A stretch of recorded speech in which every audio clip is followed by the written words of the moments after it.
नमस्कार, मैं हूं डॉक्टर शैलेंद्र और आप देख रहे हैं द डॉक्टर शैलेंद्र शो, सच तो सच है। इस कार्यक्रम के माध्यम से हम पेश करते हैं हर सप्ताह एक ऐसी हस्ती को जिसे आपने नाम दिया, सम्मान दिया और बड़ा बनाया। इसी कड़ी में हम आपको मिलाते हैं धर्म विकास, आध्यात्मिक विकास एवं भौतिक विकास के लिए समर्पित जय गुरुदेव धर्म संस्थान के प्रदेश कार्य समिति के सदस्य उदय प्रताप सिंह रज्जन भाई जी से।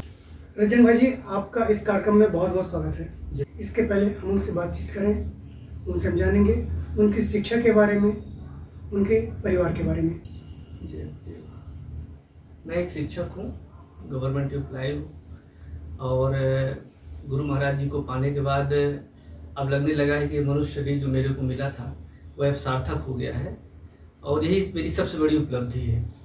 तो शिक्षा के साथ साथ बच्चों के बीच में बच्चों को शिक्षित करना और साथ साथ उनके अंदर आध्यात्मिक बोध पैदा करना, ये हमारे जीवन का उद्देश्य रहता है। अपने गुरु महाराज जी के मिशन को लोगों से परिचित कराते रहना ताकि वो समझ सके ये मनुष्य अमोलक शरीर उनको क्यों मिला है, और इसी काम में मैं लगा रहता हूँ। इसी में मुझे बहुत खुशी प्राप्त। वह कौन सी घटना थी जिसने आपको इस संस्था की ओर मोड़ा? देखिए, अंदर तो भाव हमेशा रहता था कि गुरु का स्थान हमेशा सर्वोपरि होता है। गुरु के प्रति समर्पण मेरा था, लेकिन गुरु कैसा हो और कैसा होना चाहिए, जीवन में कैसा गुरु मिलना चाहिए। और हमने दोहे तो सुने थे कि सब धरती कागज करूं, लेखनी सब बंदाए, सात समुद्र की मछ करूं और गुरु गुण लिखा न जाए। तो ऐसे गुरु की महानता क्या है? तो दिमाग में बात तो थी कि गुरु तो कई होते हैं, शिक्षा देने वाला, पैदा करने वाला और कुछ भी सिखाने वाला। आध्यात्मिक गुरु की चेतना अभी उस तरह हमारे जीवन में नहीं आई थी। जी। तो मेरी एक मौसी जी रहती हैं और मौसी जी बहुत पहले से करीब 2000 पहले से, सन 2000 पहले से जुड़ी हुई थी जी। वो बराबर हमसे कहा करती थी कि रज्जन चलो हमारे गुरु महाराज जी के पास, लेकिन वो चीज़ नहीं आता था, वो श्रद्धा नहीं आ रही थी क्योंकि उनसे भेंट भी नहीं हुई थी। अब वो एक जो समय होता है, अनुकूल समय होता है, वो नहीं मिल पा रहा था। एक मैंने वीडियो देखी, कारवा काफिला निकला था बाबा जय गुरुदेव जी महाराज का, जो मथुरा में आश्रम बनाए हुए थे। जी। उनका एक कारवा काफिला निकला था, उस बहुत भीड़, यानी इस तरह भीड़ थी कि जब आश्रम से वो चले थे तो 24 घंटे तक वो लाइन ही नहीं बंद हुई थी। तो मेरे को लगा कि ऐसे इनके पास क्या चीज़ है कि जो इनके पीछे लोग हैं। तो उसको फिर थोड़ा सा अंदर से ये आई कि हमको समझना चाहिए, जानना चाहिए। और इसके बाद एक सत्संग मैंने सुना और उस सत्संग में ये समझा कि गुरु का महत्व क्या होता है। और फिर मेरी माता जी नाम की दीक्षा लेने गई। नाम दीक्षा उसको कहते हैं जो गोस्वामी महाराज लिखते हैं कि कलयुग केवल नाम धारा, सुमिर सुमिर नर उतर ही पारा, और नाम रहत संतन अधीना, संत बिना कोई नाम न चीन्हा। वो नाम की दीक्षा लेने के लिए जब आश्रम गई तो बाबा जय गुरुदेव जी महाराज ने कहा, अरे आपके बच्चों को भी आना है। तब मेरे को लगा कि अभी तो हम उनसे मिले भी नहीं थे और वो किस तरह बाट जो रहे हैं अपने हम जैसे नीच पामर प्राणियों के लिए, जिसके अंदर कभी भाव भी नहीं आया था, उनकी वो बाट जो रहे कि आए और उनको नाम की दीक्षा दी। मेरे अंतर नीच तरह का भाव जगा। और फिर तुरंत जो अगली पूर्णमासी थी 2005 की जनवरी में, और मैं गया और गुरु महाराज जी से नाम की दीक्षा ली। वही एक ऐसा समय था, उनको पाने के बाद फिर पलट के मैंने दोबारा नहीं देखा और उनसे प्रीति प्रेम उन्हीं की दया से बढ़ती गई। और आज मैं भाग्यशाली मानता हूँ कि उनका आशीर्वाद, उनकी दया सब कुछ है। ये जो सतगुरु संस्थान है, जी, ये क्या है?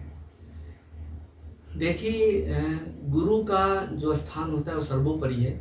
और ये जो सतगुरु संस्थान यानी बाबा जय गुरुदेव धर्म विकास संस्था, पहले तो मथुरा में थे बाबा जय गुरुदेव महाराज, उन्होंने अपना चोला छोड़ा और वक्त के जो महात्मा है बाबा उमाकांत जी महाराज, उज्जैन आश्रम में बनाए हुए हैं। और तो वो बराबर लोगों को ये बता रहे हैं कि ये जो मनुष्य शरीर है वो निश्चित श्वासों की पूंजी आपके पास है। जो भी हिसाब को करना है इस मनुष्य शरीर से ही करना है। जिस दिन श्वासों की पूंजी समाप्त हो जाती है, यह श्वास आपके शरीर से निकल जाती है तो मिट्टी हो जाता है। यानी जो कुछ भी करना है, भोगना है, अच्छा करे बुरे करे मनुष्य शरीर से। इसी मनुष्य शरीर से अच्छे कर्म कर सकते हैं, इसी मनुष्य शरीर से हम माफ़ी भी प्राप्त कर सकते हैं। फिर यदि आप सोचें कि शरीर छूट गया और हमको माफ़ी मिल जाएगी तो संभव नहीं है, क्योंकि गलती हमने इसी मनुष्य शरीर से की है तो माफ़ी इसी शरीर से मिलेगी, इसी शरीर से हम साधना कर सकते हैं। तो जो सदगुरु संस्थान है, यानी जो जिसमें गुरु का महत्व होता है, गुरुमत ही संस्थान है, गुरु ही सब सर्वोपरि होते हैं। तो उस पर यह है कि ये मनुष्य शरीर के रहते रहते आप अपनी जीवात्मा का काम करो। अपनी जीवात्मा एक पहला काम तो अपनी जीवात्मा का काम कर लो कि जो 84 लाख योनियों में भटकने के बाद बेशकीमती मनुष्य शरीर मिला है, और इस मनुष्य शरीर के रहते जीवात्मा को जगा लो, और जहाँ से जीवात्मा आई है और वहाँ पहुँचा दो। इसीलिए मनुष्य शरीर मिला है। जो हमारे धर्मशास्त्र भी कहते हैं कि साधन धाम मोक्ष कर द्वारा, पाई न जे परलोक सवारा, ते परत दुख पावही सिर धुन धुन पछताए, काल ही कर्म ही ईश्वर ही मिथ्या दोष लगाए। यानी कहने का है कि ये साधना का धाम मनुष्य शरीर है, इससे हमको साधना करनी चाहिए थी इस मनुष्य शरीर को पा करके। तो हमको ये मनुष्य शरीर सिर्फ साधना के लिए मिला है। इसके अलावा हम जो हमारा परिवार है, समाज है, और ये कर्मों की अदायगी होती है, इसको करते रहें ईमानदारी के साथ में, और एक लक्ष्य बना के चले। इसी मनुष्य शरीर के रहते अपनी जीवात्मा का काम कर लें, और यही उद्देश्य यानी जय गुरुदेव संस्थान का है कि लोगों को शाकाहारी बनाते चले, नशा मुक्त बनाते चले, सदाचारी बनाते चले, यानी अच्छे कर्मों से जोड़ते हुए उसकी जीवात्मा के ही काम हो जाए। ये सद्गुरु संस्थान का उद्देश्य है। जी, जो जय गुरुदेव धार्मिक संस्थान है, जी, ये किस प्रकार आध्यात्मिक विकास पर कार्य कर रही है? आध्यात्मिक विकास भी ये है कि जो इसमें वक्त में जो महात्मा बाबा उमाकांत जी महाराज है ना, उज्जैन आश्रम पे बैठे हुए हैं, और ये बराबर अपने देश ही नहीं अभी तो 32 देशों में भी जा चुके हैं, और ये अलग जगा चुके हैं कि आप अपना काम कर लो, और समय थोड़ा बचा हुआ है। तो पहले आध्यात्मिक उन्नति लाने के पूर्व लोगों को ये मनुष्य शरीर की महिमा बताते हैं, इसका उद्देश्य बताते हैं, कहते हैं इसको गंदा आप ना करें। तो पहला ये संस्थान का उद्देश्य रहता है कि लोग शाकाहारी रहें, यानी सदाचारी रहें, नशा मुक्त रहें। तो पहले लोगों को शाकाहारी का संदेश दिया जाता है। फिर जब उनको ये बोध हो जाता है कि ये मनुष्य शरीर हमको शुद्ध किस प्रकार रखना है, शुद्ध मतलब मांस मछली अंडे शराब से दूर, व्यभिचार गंदे कर्म से दूर रह करके जब ये शरीर को शुद्ध रख पाएंगे, तब जाकर के हम अपना जीवात्मा का काम कर पाएंगे। इसके बाद उनको रूहानियत उन्नति के लिए उनको जो वक्त के महात्मा सद्गुरु मौजूद होते हैं, वो नाम की दीक्षा देते हैं, और उस नाम की कमाई करते हैं, जो मूल रूप से साधना कहलाती है। उस साधना में सुमरन, ध्यान और भजन, वो रूहानियत दैवी जो आवाज़ होती है, खुदाई आवाज़ होती है, उसको सुनने का तरीका महाराज जी बताते हैं, और उसको लोग करते हैं और आनंद लेते हैं। और जब वो आंतरिक रूहानियत आनंद प्राप्त होती है, तब सद्गुरु से प्रेम बढ़ जाता है। बस यही एक रहस्य है इसमें। बाहर से तो आप समझ नहीं पाएंगे सद्गुरु को, लेकिन जब अंतर में वो रूहानियत आनंद देते हैं तो प्रेम बढ़ जाता है उनसे। जब आपने इस संस्था को चुना, जी, उस दौरान आपको काफी संघर्ष भी करना पड़ा होगा। संघर्ष ऐसा है कि देखिए, ये हटके थोड़ा सा गुरु मत संत मत हटके होता है। तो थोड़ा सा पिताजी जब थे तो इसका विरोध कर रहे थे। उनको कहते मतलब उनके दिमाग में ही रहता, अरे क्या बाबा के पीछे जा रहे हो, ये दिमाग में आ जाता था पिता। लेकिन अब जब हमको पता चल गया कि हमारे गुरु सर्वोपरि हैं और इनसे बड़ा कोई हो नहीं सकता है, जब आंतरिक बोध हो गया, तो चाहे पिताजी कहें चाहे कोई कहें, उन्होंने तो बहुत प्रयास किया। अब ये हुआ कि पिताजी को पहुंचा दिया जाए, उनको गुरु की दया मिल जाए, तभी इससे बचत हो सकती है। नहीं तो एक छत के नीचे रह करके, यानी घर के जो मुखिया मालिक को विरोध करें तो कैसे संभव हो पाता है। उसको मैं एक संघर्ष की सीमा मानता हूँ। बाकी जैसे ही गुरु महाराज ने उनको भी अपना लिया, तो ये ऐसी दया घर पे परिवार पे ऐसी हुई कि घर के सभी सदस्यों ने गुरु महाराज को अपनाया। और गुरु महाराज को अपनाया क्या, गुरु महाराज ने हम लोगों को अपना लिए, तो उनकी दया थी। तो इसके बाद फिर यानी कहना चाहिए आध्यात्मिक तो ठीक ही है, उसकी क्या बात की जाए, उसको हम बता भी नहीं सकते हैं। लेकिन एक जो सामाजिक उन्नति है, एक पारिवारिक भौतिक है, उसकी भी दया महात्मा करते हैं। क्योंकि बाहरी जब दया करते हैं तब तो लोगों को थोड़ा सा विश्वास होता है ना। जब बाहरी कुछ आपको दया का अनुभव कराएंगे, तब आप उसमें लग जाते हैं कि हाँ कुछ है दया। क्योंकि संसार सागर में सब पहले बाहरी ही लाभ तो लेना चाहते हैं, भौतिक लाभ के लिए महात्मा के पास जाते हैं।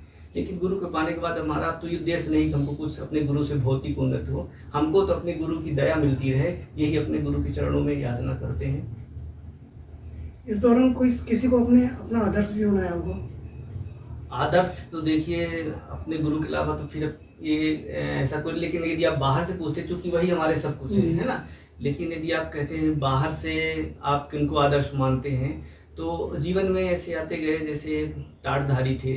जैसे शुरू में गए तो अब ऐसा तो नहीं कि गुरु महाराज जी से ही हमको पूरा समय मिल रहा है, ऐसा कोई ना कोई है जो ये बताता है कि ये गुरु महाराज जी किससे को है। जैसे बाबा जय गुरुदेव जी महाराज जी कहा करते हैं कि हमको बाद में लोग जानेंगे, पहले आपके कृत्यों को जानेंगे, आपके आदर्शों को लोग समझेंगे।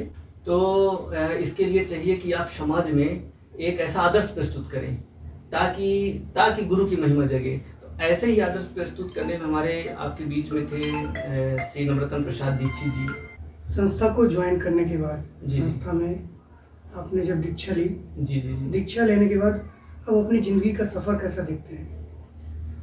अब तो यानी जब से हमने गुरु महाराज को अपनाया है तो यानी अब अंतिम श्वास तक जो हमारा ये अपने जीवन का उद्देश्य है, अंतिम श्वास तक मेरा यही उद्देश्य है कि अपने गुरु के आदेश का पालन करता रहूं जैसे बन सके, है ना।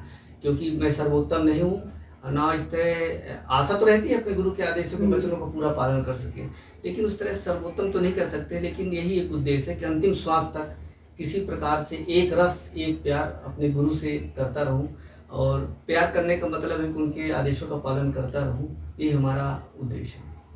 कोई ऐसी याद जिन्हें आप हमारे साथ शेयर करना चाहें? जी जी जी जरूर करना चाहेंगे, क्योंकि कुछ ऐसी 1-2-3 घटनाएं थी हमारे बीच में जो कि मैं आपसे शेयर करूंगा। एक तो सबसे पहली घटना थी, मेरा एक बालक है जो छोटा सा था, करीब आज से 7-8 साल पहले की बात है, जब उसकी उम्र 8 या 9 साल रही होगी। उसको एक मतलब बहुत ही तेज फीवर आया था, और उस फीवर में वो मैं डॉक्टर निगम जी करके थे, है ना, यहीं पे आपके ढेका में बैठते थे, उनको मैंने दिखाया। वो अपना करीबन 10-15 दिन इलाज हुआ, लेकिन फीवर कम ही नहीं हो रही थी, बहुत बिल्कुल दूल्हा हो गया था। और इसके बाद फिर मैंने डॉक्टर भी चेंज किया, फिर मतलब उसके सुधार कुछ नहीं हो पा रहा था। उसको क्या ब्लड इन्फेक्शन कुछ हो गया था, ऐसा होता है। तो बार बार बस उसके जो दवाई की डोज थी वो बढ़ाते जा रहे थे। तो इसके बाद हमने यहाँ उज्जैन आश्रम में फ़ोन लगाया, हम कहें कि ऐसा है कि अब माना तो मैंने उन्हें सब कुछ है, तो एक बार उनसे भी बात कर ली जाए, मालिक से भी बात कर लिया हमने। बाबा उमाकांत जी महाराज उज्जैन आश्रम में हैं, तो मैंने कहा कि मैं मालिक से बात कर लूँ। अब क्या है कि महीने भर से हो गया, एक बालक है, कुछ खा भी नहीं रहा, उसकी बुखार नहीं उतर रही है। तो वही जिनको मैंने बताया ना कि जो टाट पहनते थे, मैंने उनको फ़ोन लगाया कि मैं आ तो नहीं पा रहा हूँ, क्या मालिक से बात हो जाएगी? कहीं क्यों नहीं हो जाएगी। उन्होंने बात किया होगा और मेरे को उन्होंने बताया कि मालिक ने ऐसा कहा है कि सब बंद करके गुरु महाराज की नाम की पत्ती है उसको उबाले, मतलब और करीबन जैसे 1 मुट्ठी ले लें, और 1 मुट्ठी लेने के बाद 1 गिलास पानी उबालें। जब वो लगभग आधा कप रह जाए उसका बचे, तो उसको गरम गरम ही उस बच्चे को पिला दें और उड़ा दें, कंबल से, रजाई से, किसी से। पंखा ना चालू करें, दिन में 3 बार और 3 दिन ऐसा कर लें। तो अब ये हुआ कि मन में ये देखिए, गुरु के प्रति भक्ति थी, लेकिन मन में ये है कि शायद इन्होंने पूछा हो कि ना पूछा हो, अपने से कुछ बोल दिया, अपने से बता दिया हूँ। फिर मैं 2-3 दिन बाद अब पुणे चला गया उज्जैन आश्रम, और उज्जैन आश्रम जैसे मैं पहुँचता हूँ तो छोटा भाई था, तो मिसेज ने फ़ोन लगाया कि वो उसकी तबीयत फिर ज़्यादा ख़राब हो गई, करीब 102-103 डिग्री बुखार है, तो बिन्नू ले जा रहे हैं, छोटे भाई उनको डॉक्टर के पास ले जा रहे हैं। तो हमने कहा ठीक है, ले जाने दीजिए डॉक्टर के पास। तब तक मैं लाइन में लगा था अपने गुरु का दर्शन करने के लिए, बाबा उमाकांत जी महाराज उज्जैन आश्रम में। तो वो निकले, तो जैसे मैंने कहा हुजूर मेरे बालक की तबीयत ख़राब है और बुखार है, तो बोले अरे बताया तो, ये उनको गुरु महाराज की नाम की पत्ती पिलाओ, और ऐसा ऐसा जो जैसा उन्होंने कहा तो ऐसा उन्होंने बता दिया। अक्षर से वो वहाँ पे नहीं थे, है ना, और मैंने वही चीज़ पूछा, वही चीज़ उन्होंने वहीं पे बता दिया। और उधर से करीबन 1200-1500 की दवाई बिन्नू ले हम, तो हमने कहा कि देखो छोटे भाई है, उस तरह कभी विश्वास ना हो, तो हमने कहा कि दवाई ऐसा करिए आप बिल्कुल अब बंद कर दीजिए, अब उसको दवाई को बिल्कुल ही नहीं खाना है, या तो गुरु पे विश्वास कर ले जो उन्होंने कह दिया, या तो फिर एक चीज़ पे हमको रहना है, क्योंकि बहुत हो गया, महीना भर दवाई खिला रहे हैं, बस उसकी डोज बढ़ाते जा रहे हैं और कोई फ़ायदा नहीं हो पा रहा है। फिर हमने कहा कि ऐसा करिए 3 दिन, तो सुबह दोपहर शाम 3 डोज उनको दिए जो गुरु महाराज ने कहा था। दूसरे दिन हमने पूछा वहाँ से आप कैसा कहें, तो बिल्कुल ठीक है। हमने जो 3 दिन मालिक ने कहा 3 दिन आप ऐसा कर दो, मान लीजिए। और आज तक उस घटना के बाद से तक बुखार नहीं आई। तो मैंने कहा तो आगे बुखार ना आएगी, लेकिन कहने का वो चीज़ वहीं से समाप्त हो गई। तो ये होती गुरु की दया। एक घटना और मैं आपको बताऊंगा, क्योंकि जय गुरुदेव नाम में पावर है, शक्ति, इसका प्रचार प्रसार हम लोग कर रहे हैं जी। कि जैसे वक्त में महात्मा जब आते हैं तो नाम को जगाते हैं, है ना। तब तक गोस्वामी महाराज राम नाम से लोगों को काम जी। किया है। नानक साहब थे, सतनाम से लोगों का नाम, वाहिगुरु नाम से काम किया। कबीर साहब भी सतनाम नाम से लोगों का काम किया। यानी नाम महात्मा जब आते हैं जगाया करते हैं। तो ऐसे जय गुरुदेव नाम वक्त में जागृत नाम है, और ये नाम से लोगों की रक्षा संभाल आगे होगी, लोगों को समझ में आ जाएगा। पर जिनको समझ में आ गया वो उस पर कितना खड़े उतरे। तो हम लोग तो इसका प्रचार ही करते थे। जी। तो बहुत दूर की बात नहीं है। मैं तो टीचर, मैंने आपको बताया था, ये शासकीय पूर्व माध्यमिक विद्यालय टिकिया है। जी। तो हमारे खेल के मैदान में एक पीपल का पेड़ है, और उसपे जो भंवर अच्छी बड़ी वाली जो होती है वो लगी हुई थी। तो खेल का करीबन जब लंच हुआ था तो मैं ऑफिस में काम कर रहा था, और टीचर बगल में ही चले गए थे। एक है कुशवाहा जी हैं, उनके यहाँ चले गए थे। मैं वही काम कर रहा था ऑफिस में बैठ करके।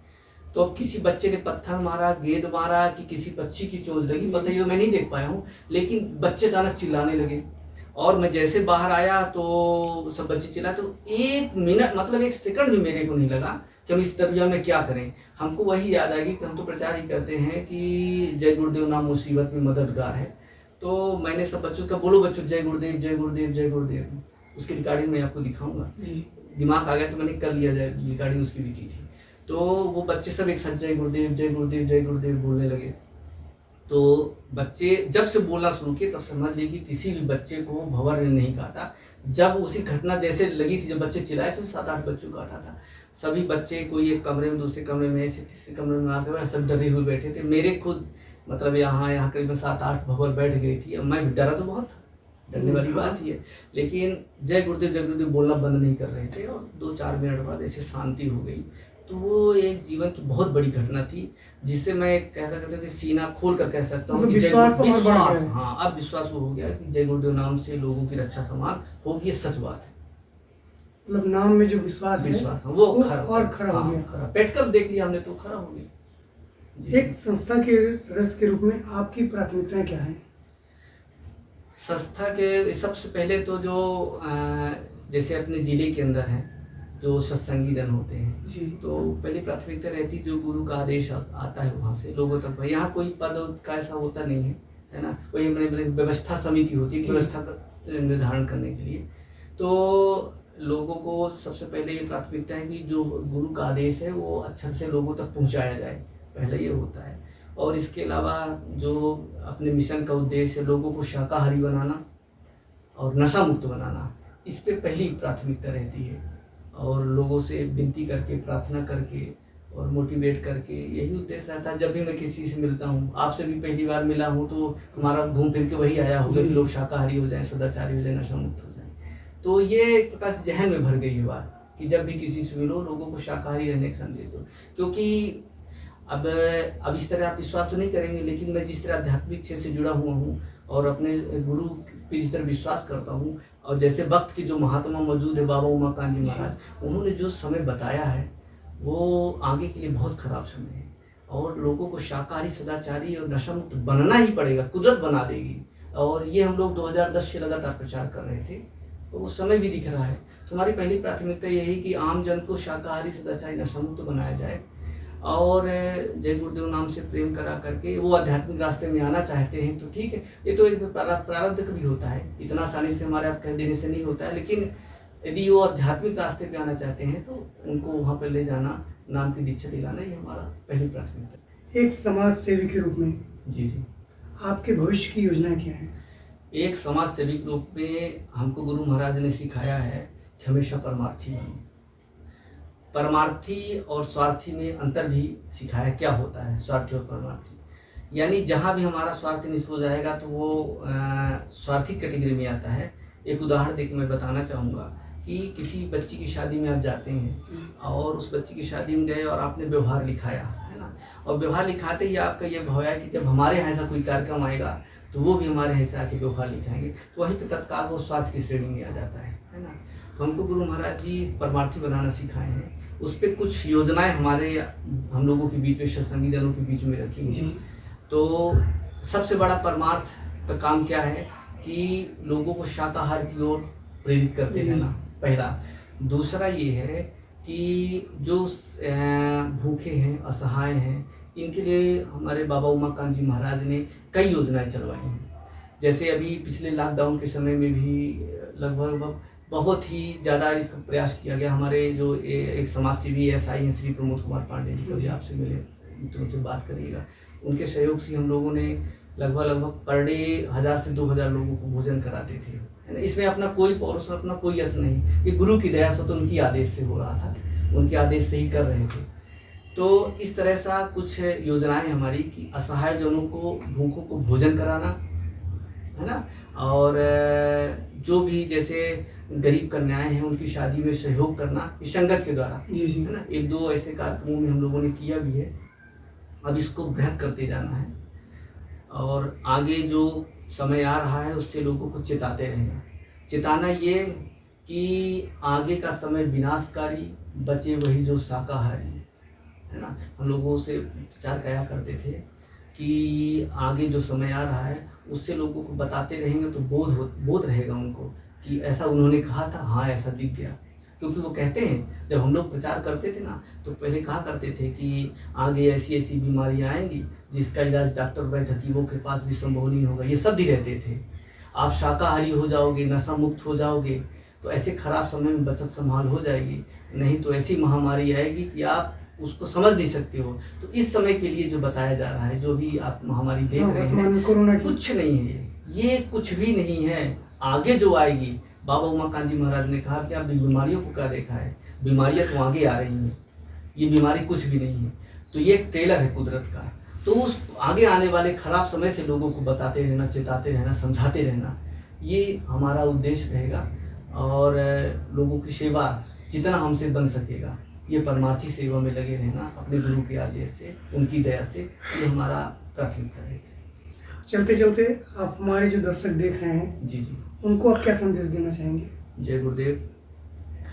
आप सब लोगों से यही प्रार्थना है कि आप अपने परिवार, समाज, जिनसे भी आप जुड़े हुए हैं, प्रेम करते हैं, उनको शाकाहार की ओर प्रेरित करिए। मांस, मछली, अंडे, शराब से उनको दूर करिए, क्योंकि आगे आने वाले समय में शाकाहार का ही बोलबाला रहेगा, सदाचारी लोगों का बोलबाला रहेगा, नशा मुक्त लोगों का बोलबाला रहेगा। ये एक बहुत बड़ा पुण्य का काम होगा यदि आप किसी घर से लोगों को नशे से दूर कर देते हैं। कभी आप थोड़ा सा दिल में हाथ रख के देखिए, जिस घर में नशे का सेवन होता है उस घर की क्या दुर्गत होती है।